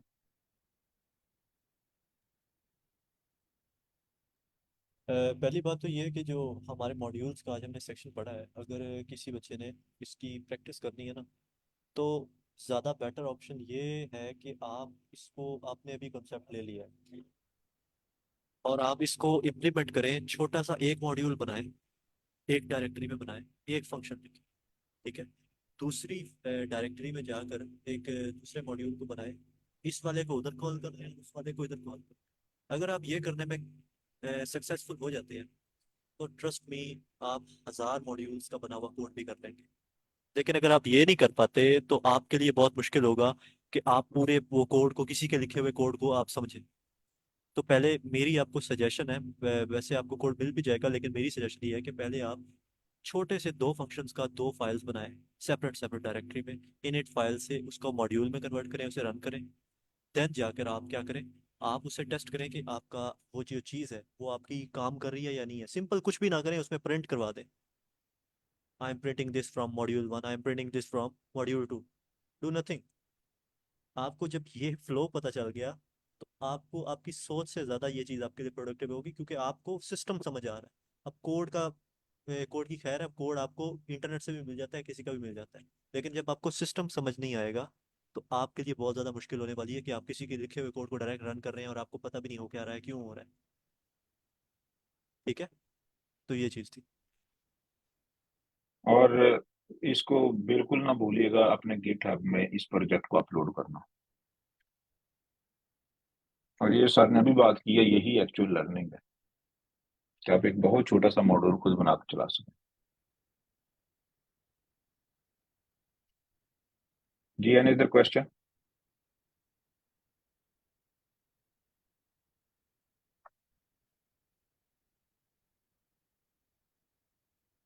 आपके बाबा को क्वेश्चन था आपके पहले, जी जी सर। क्या क्वेश्चन सर है? सर मैं सबसे पहले तो आप सबका शुक्रगुजार हूँ जो कोड गुरु ने अभी तक मुझे काफ़ी कुछ सिखाया है। और उसके बाद मेरा क्वेश्चन ये था कि सर मैं कंटिन्यूसली जो 6 PM से 12 PM तक क्लासेस लेता हूँ, और काफ़ी चीज़ें क्लियर होने के बावजूद मैंने ये डिसाइड किया था कि मैं पहले आइल्स क्लियर कर लूँ जून 15 में, और अगस्त में मैं GRE की टेस्ट दूँ। तो ये समटाइम कंफ्यूजिंग हो रही थी कि मैं सब क्लासेस ले रहा था, तो उस चीज़ पे फोकस नहीं हो रहा था, तो इसको मैं किस हिसाब से मैनेज करूँ?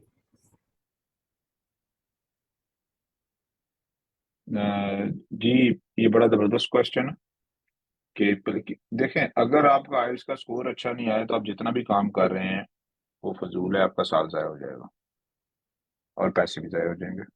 ऐसा ही है। जी जी सर।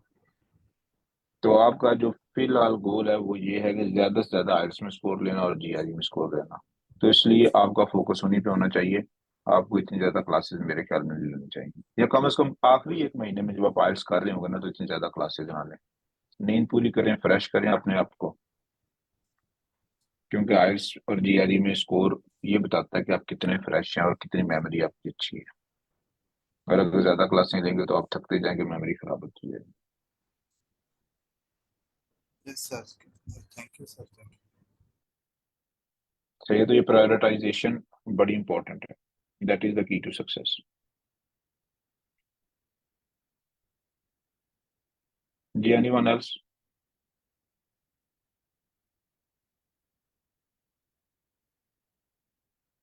जी सर, मेरा क्वेश्चन ये है कि जब हम आइल्स के लिए प्रिपरेशन करते हैं तो आइल्स को कहते हैं कि फुल टाइम देना चाहिए, तो हम क्या उसमें से फुल टाइम में से कितने टोटल आवर्स दिन के हमें उसे देने चाहिए, और उसके अलावा क्या हम 1 से 2 आवर भी अपने किसी और टास्क को असाइन ना करें, बिल्कुल भी ना करें? अगर पॉसिबल है तो बिल्कुल ना करें। आप जी दिन में सर। 3-4 घंटे आयल्स की तैयारी करें, बाकी सारा दिन रिलैक्स करें, अपने आप को सोशल मीडिया से दूर रहें,